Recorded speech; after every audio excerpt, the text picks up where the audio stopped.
Hello बच्चों, तो आज हम अपना नया चैप्टर स्टार्ट कर रहे हैं, issue of debentures. Issue of debenture chapter जो है ना, ये आपका बोर्ड के लिए मोस्ट इंपॉर्टेंट चैप्टर है, क्योंकि जो आपकी ये बुक है फाइनेंशियल, ये अकाउंटिंग फॉर कंपनीज, ये 24 मार्क्स की बुक है जो आपकी बोर्ड एग्जाम में आएगी। और इसके अंदर सिर्फ दो चैप्टर है, इशू ऑफ शेयर कैपिटल, ठीक है, और इशू ऑफ डिबेंचर्स। तो ये टोटल बुक 24 मार्क्स की है, बाइफर्केशन नहीं दे रखी कि वो चैप्टर 14 का है और ये चैप्टर 10 का है, ऐसा नहीं है। पर मैं एक एस्टिमेशन से बता रहा हूँ कि आपका 8 या 10 मार्क्स का ये चैप्टर आएगा। सीबीएसई ने अपना सैंपल पेपर डाला हुआ है साइट पे सीबीएसई की, तो वहां पर आप जाके देखोगे और उसके अंदर क्वेश्चन आप काउंट करोगे तो इशू ऑफ डिबेंचर के आपको 7 या 8 मार्क्स से टोटल क्वेश्चंस मिल जाएंगे। ठीक है भाई, तो 6 मार्क क्वेश्चन तो इसमें से आने की चांसेस बहुत कम है, पर 3 मार्क्स और 4 मार्क्स का क्वेश्चन आ सकता है और एमसीक्यू आ सकते हैं। ठीक है, तो इश्यू ऑफ डिबेंचर, सबसे पहले हम डिबेंचर समझते हैं कि डिबेंचर्स होते क्या। देखो भाई, आपको बताए कंपनी है, अब कंपनी को रन करने के लिए फंड्स की जरूरत होती है। तो जब कंपनी को फंड्स की जरूरत होती है तो कंपनी 3 तरीके से फंड्स ले सकती है। सबसे पहला इशू ऑफ शेयर, कि मार्केट में शेयर इशू करे, पब्लिक शेयर परचेज करेगी और कंपनी के पास पैसा आ जाएगा, तो वो शेयर होल्डर्स बनते हैं। दूसरा तरीका है कि आप बैंक से जाके लोन ले लो सीधा, कि आप बैंक के पास गए और आपने बैंक से क्या ले लिया, लोन ले लिया, तो कंपनी के पास फंड आ गए और कंपनी क्या इशू कर देगी, वो अपना बिजनेस रन कर लेगी। तीसरा है आपका इशू ऑफ डिबेंचर्स। डिबेंचर्स भी एक टाइप का लोन होता है, पर ये लोन पब्लिक से लिया जाता है। आपने बैंक से लोन लिया तो वो होता है लोन फ्रॉम फाइनेंशियल इंस्टीट्यूशंस, पर अगर आप पब्लिक से लोन ले रहे हो तो आपको डिबेंचर इशू करने पड़ते हैं। तो डिबेंचर्स एक टाइप की क्या है, डेप्ट है। ठीक है, डिबेंचर्स क्या है, डेप्ट, मतलब नॉन करंट लाइबिलिटी है, मतलब वो लाइबिलिटी जो पे आफ्टर 1 ईयर करनी है, तो ये नॉन करंट लाइबिलिटी होती है आपकी डिबेंचर्स। ठीक है, अब डिबेंचर्स जो है, जो डिबेंचर्स परचेज करते हैं, जिन्होंने डिबेंचर्स परचेज करे वो बन जाते हैं डिबेंचर होल्डर।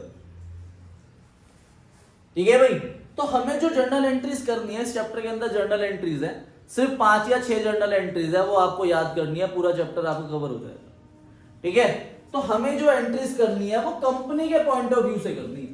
किसके पॉइंट ऑफ व्यू से, कंपनी के, ना कि डिबेंचर होल्डर के पॉइंट ऑफ व्यू से।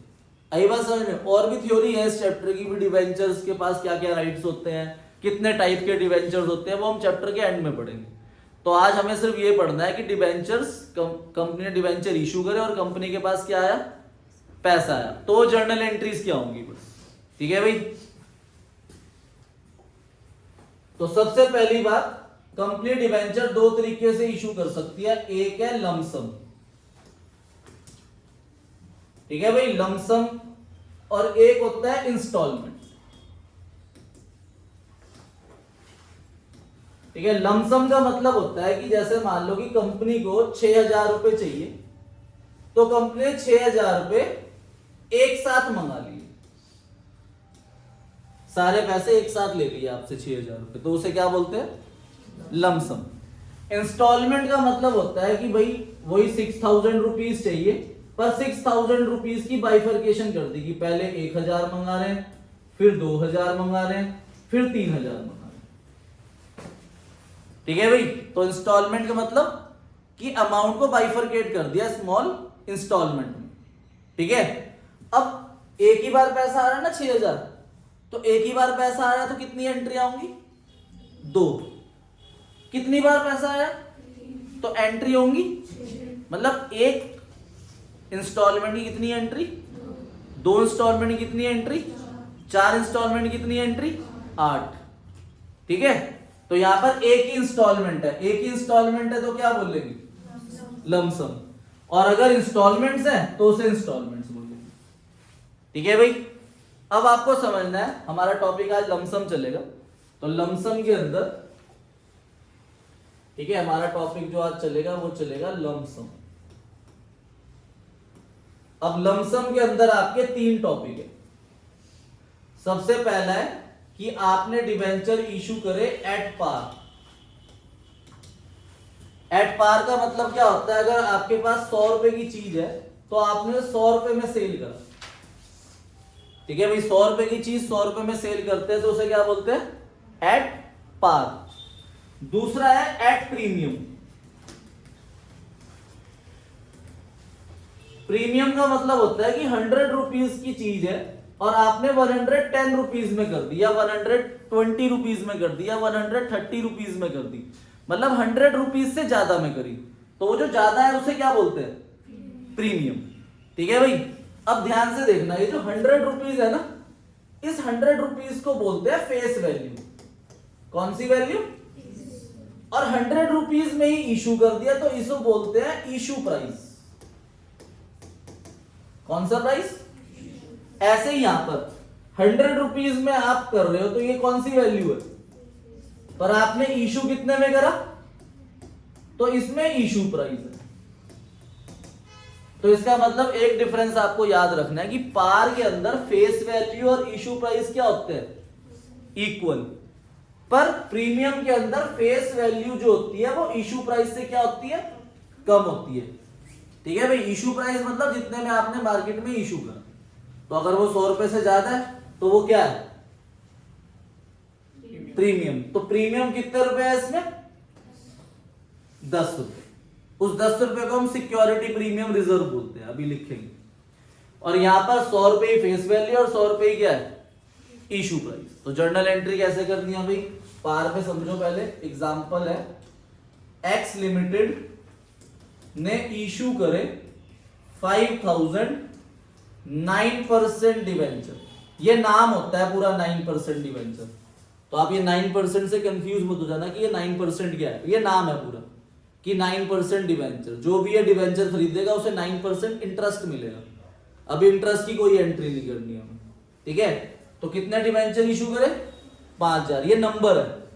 9% डिवेंचर ऑफ ₹100 ईच। कितने का एक डिवेंचर, 100 का।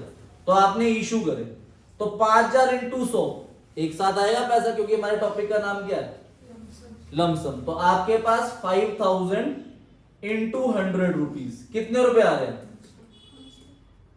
5 लाख रुपए आए। तो कंपनी के पास कितने रुपए आए, 5 लाख। तो 2 जर्नल एंट्री होगी बस, क्योंकि एक इंस्टॉलमेंट है तो कितनी एंट्री, 2। तो पहली एंट्री पैसा आने की, bank account debit to 9% debenture application and allotment account.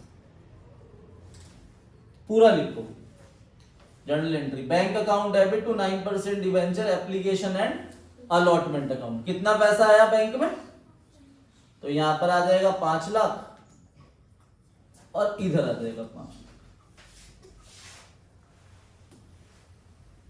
ठीक है, अब ये पैसा आया, ब्रैकेट में नरेशन लिख दोगे, एप्लीकेशन मनी रिसीव, पैसा मिल गया।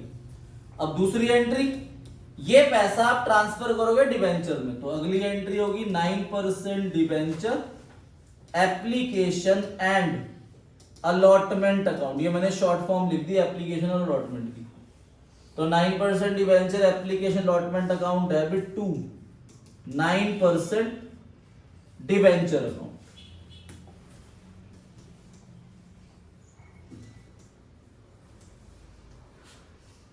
ठीक है, 5 लाख 5 लाख। और ये आपको ध्यान रखना, ये बात पूरे चैप्टर के अंदर याद रखनी है कि जो डिबेंचर अकाउंट है ना, जहां पर सिर्फ डिबेंचर आ रहा है, इसके आगे हमेशा कौन सी वैल्यू आएगी, फेस वैल्यू। कौन सी वैल्यू, तो वो 100 रुपए होती है, 100 इंटू 5000 मल्टीप्लाई करती है। इसके अंदर फेस वैल्यू और इशू प्राइस क्या है, सेम, इसलिए इसमें इतनी कंफ्यूजन नहीं होगी। इसे नोट करो, ठीक है भाई। तो अब हम इसमें पढ़ेंगे एट प्रीमियम। अब प्रीमियम के अंदर सेम क्वेश्चन है, सेम एंट्री है, सब कुछ सेम होगा, बस अलग से हमें ये 10 रुपीज शो करने हैं जो सिक्योरिटी प्रीमियम रिजर्व के रिसीव होगा। ठीक है, देखो ध्यान समझो एग्जांपल, देखो सेम क्वेश्चन है, एक्स लिमिटेड ने इशू करे 7000 11% डिवेंचर ऑफ ₹100 ईच। तो जो 100 रुपीज होता है ना, ये फेस वैल्यू होती है। कौन सी वैल्यू होती है? अगर यहाँ पे 100 में ही हो रहा है तो वो फेस वैल्यू आपकी पार बन जाती है, इसलिए यहाँ पे 100 से हुआ था सारा। अब यहाँ लिखा आएगा 7%, 7,000, 11% debenture of 100 each at the rate 10% premium. मतलब अब आपने 100 रुपए की चीज में 10% प्रीमियम मिलाकर 110 रुपए में सेल करा है। ठीक है, प्रीमियम ऐड हो जाएगा। और नंबर कितने हैं?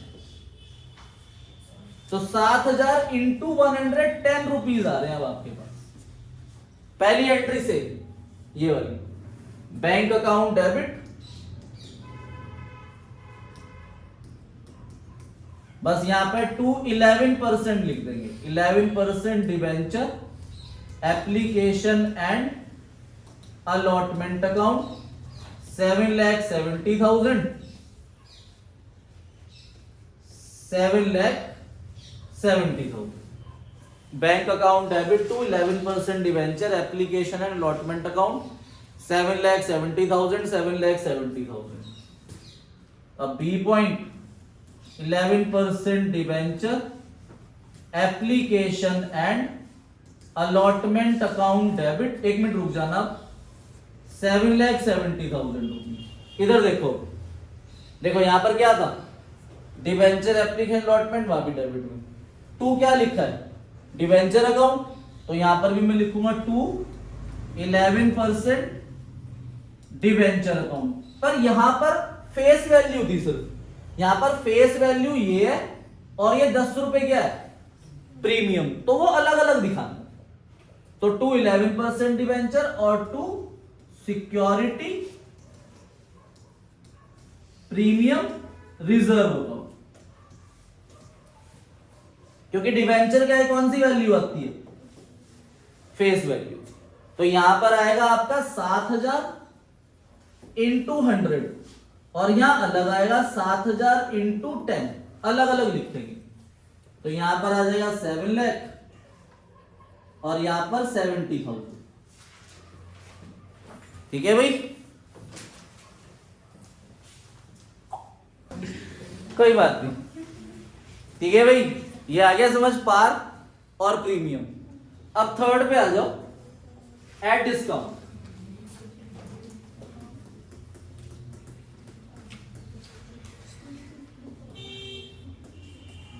भाई गुरुतेग बहादुर पब्लिक स्कूल वाले बच्चों ने सोचा था कि जो पिछले साल की मेमोरीज है वो पिछले साल ही बना लो। 25 की मेमोरी 25 में ही बना लो, 26 में नई मेमोरीज बनाएंगे। सर हम तो अपने स्कूल की बात करने गए थे, उन्होंने कहा उनकी तो हो भी गई। ठीक है भाई, एट डिस्काउंट। अब डिस्काउंट में मैंने आपको बताया कि भाई 100 रुपीज जो है ये कौन सी वैल्यू है? Face value. अब आप इशू कर रहे हो 95 रुपीज में, तो डिस्काउंट तभी तो होगा आप सस्ता इशू करोगे। पार में क्या होगा? Same face value, issue price same, premium face value से ज्यादा और डिस्काउंट फेस वैल्यू से कम। तो ये 95 रुपीज हमारा क्या है? Issue price. ठीक है, तो बीच का जो 5 रुपीज है, इस 5 रुपीज को आप लिखोगे discount on issue of debenture account. ये पूरा लिखा जाएगा। वहां पर एक्स्ट्रा क्या लिखते हैं? Security premium reserve. यहां कम को क्या लिखेंगे? Discount on issue of debenture account. Clear है?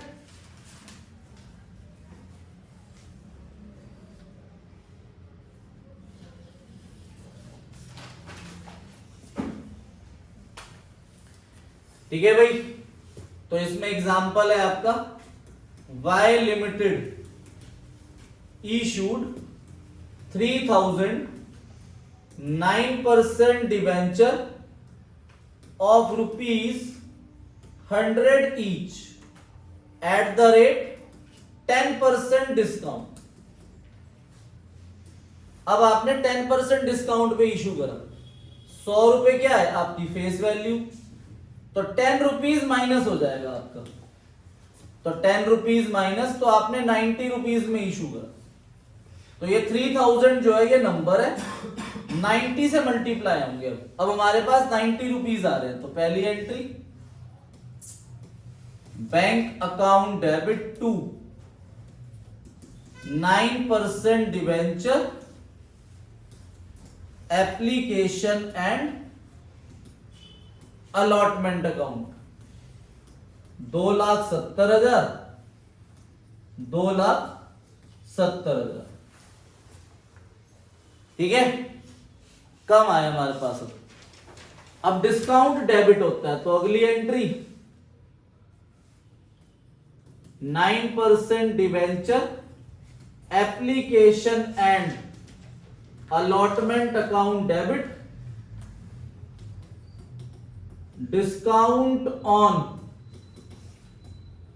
Issue of debenture account debit to 9% debenture. ठीक है, यहां पर तो अमाउंट यहां से आ जाएगा 2,70,000। डिस्काउंट कितने रुपए है? 10, तो 3000 इंटू 10, 30,000 रुपए डिस्काउंट। और डिवेंचर के आगे फेस वैल्यू, और फेस वैल्यू 100 रुपीज है, तो यहां 3 लाख रुपीज आएगा।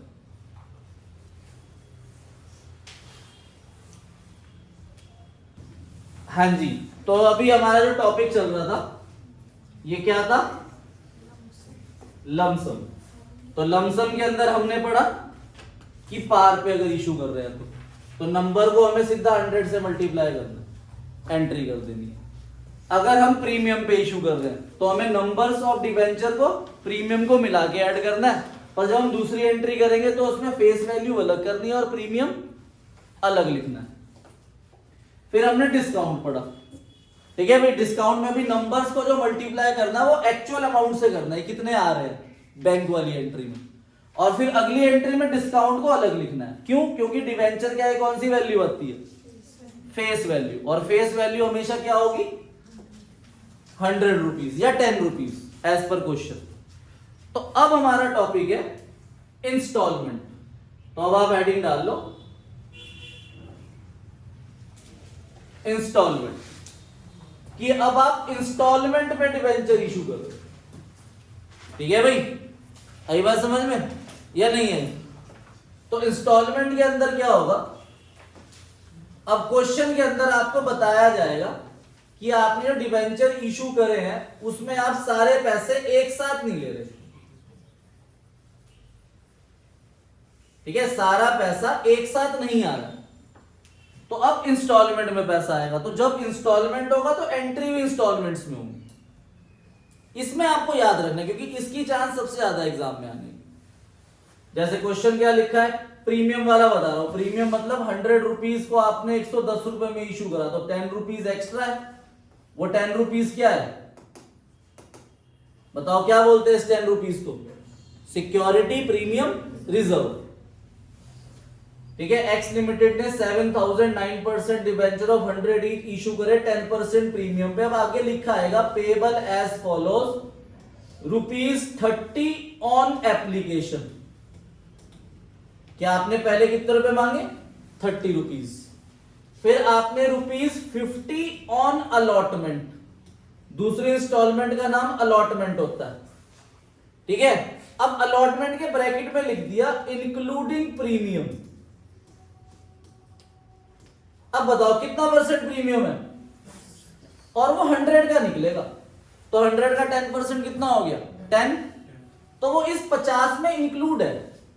तो अगर इसमें प्रीमियम इंक्लूड नहीं होता तो बताओ ये कितने रुपए होती? 40। तो यहां पर बैलेंस कितना रह गया? 110 रुपए पूरे करने हैं। 100 प्लस 10 तो 50 प्लस 30 80 हो गया। तो कितना रह गया? 30 रुपीज हो जाएगा आपका फर्स्ट एंड फाइनल कॉल। 30 रुपए हम आखिरी किस्त में मंगा रहे हैं, और एक किस्त कितनी एंट्री? 2। तो 2 किस्त तो 4 एंट्री है, 3 किस्तें तो 6 एंट्री है। तो 6 एंट्री होंगी हमारी टोटल। पहली एंट्री याद हो गई, बाकी अपने आप हो जाएंगी। तो देखो भाई, इसे मैं लिख कैसे रहा हूं, नंबर ऑफ डिवेंचर कितने हैं? 7,000। एप्लीकेशन पे कितने रुपए मंगा रहे हैं? अलॉटमेंट में 50 में इंक्लूडिंग प्रीमियम है, तो अलग अलग लिखेंगे 40 प्लस 10, तब जाके बना ये 50। और 30 रुपीज फाइनल कॉल में, तो ये 100 प्लस 10 ऐसे बने ये 110। अब सबसे पहले कितने रुपए आ रहे हैं?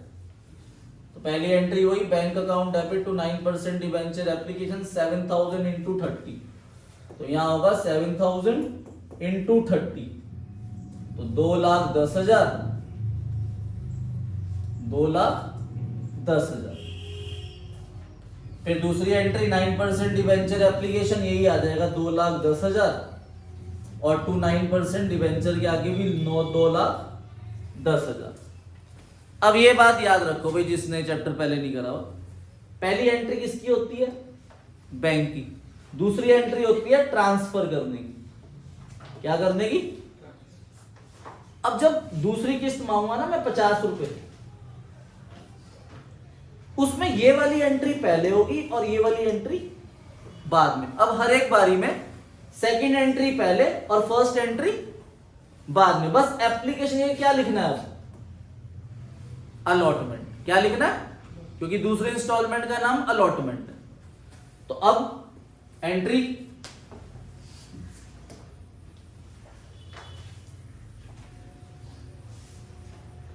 क्या होगी? 9% debenture allotment account debit to 9% debenture और टू सिक्योरिटी प्रीमियम रिजर्व, क्योंकि अलॉटमेंट में प्रीमियम भी है। तो टोटल आ जाएगा 9% डिवेंचर अलॉटमेंट के आगे 7,000 इंटू 50, तो टोटल है 3,50,000। डिवेंचर की कौन सी वैल्यू आती है?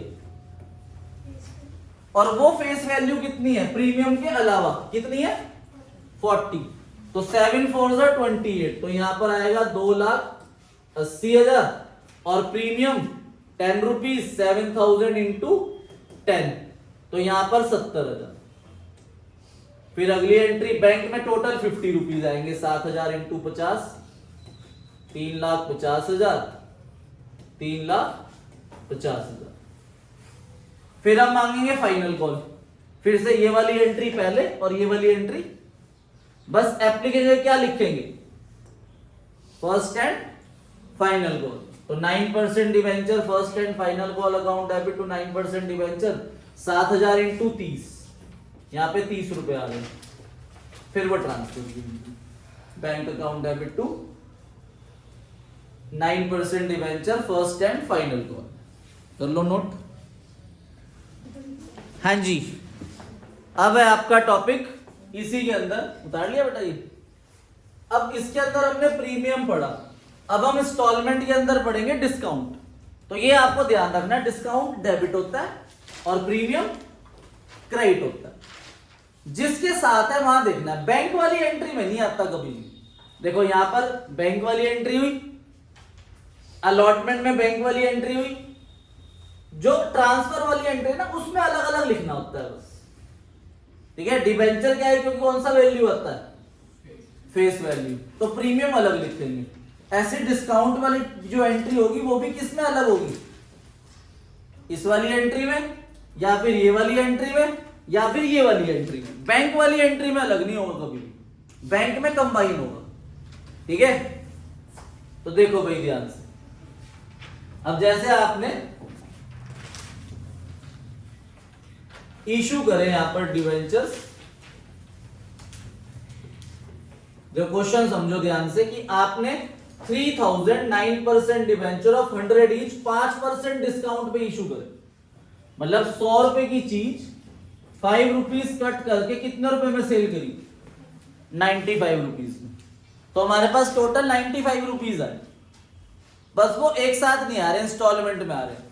तो एप्लीकेशन पे कितने मंगाए हमने? तो क्या लिखा है? 40 एप्लीकेशन इंक्लूडिंग डिस्काउंट।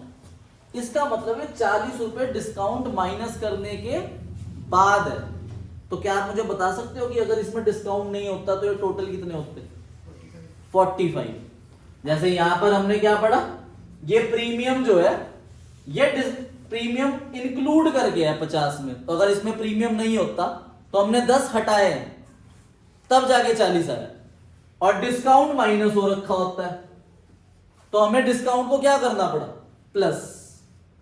ठीक है, तो 40, तो टोटल 95 है, अलॉटमेंट में 30 है, तो बताओ final first and final call में कितने होंगे, 25। कितने होंगे, 25। तो देखो भाई ध्यान से, इधर देख बेटा,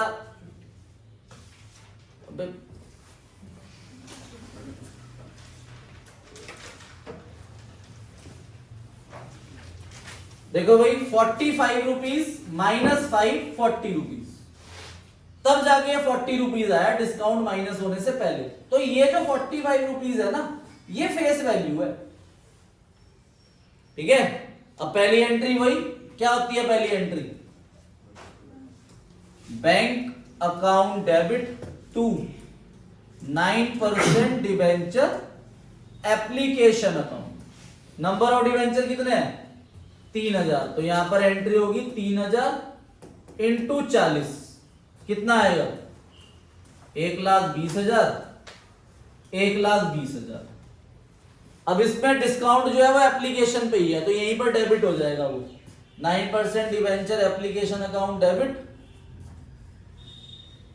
discount on issue debenture account debit to 9% debenture account. तो हमारे पास जो आए वो आए 3000 इंटू 40, डिस्काउंट 3000 इंटू 5, और डिबेंचर क्या किया, फेस वैल्यू 3000 इंटू 45। ठीक है, तो 4 3 12, 1,20,000 यहां पर आया, डिस्काउंट 15,000, तो यहां पर टोटल आ जाएगा 3000 इंटू 45 135। आगे वाली एंट्री अपने आप करो, नंबर ऑफ डिबेंचर 3000 है, अलॉटमेंट की और फर्स्ट एंड फाइनल कॉल की, करो एंट्री आगे वाली, 4 एंट्री अपने आप। ठीक है भाई, अगर आपके लिए डिस्काउंट और ये प्रीमियम कुछ नहीं कह रखा किसके साथ है, तो वो हमेशा अलॉटमेंट के साथ होगा। होमवर्क लिखो, क्वेश्चन नंबर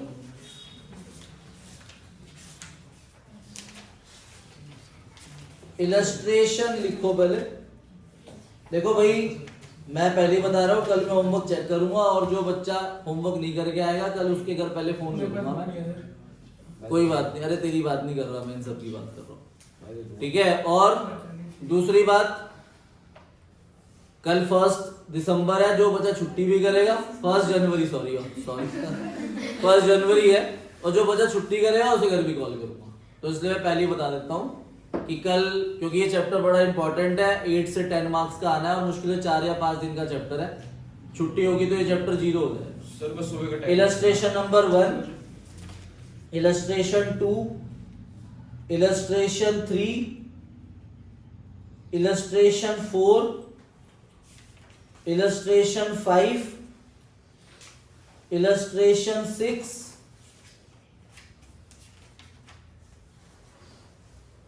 इलस्ट्रेशन 7, 8,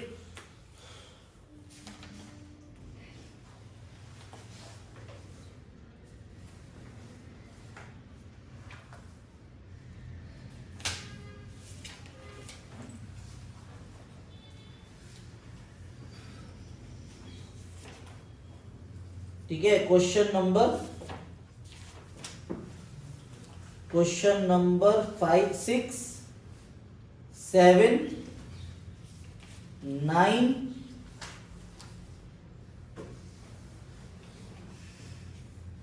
14। ठीक है, ये होमवर्क है आपका। Okay, bye bye.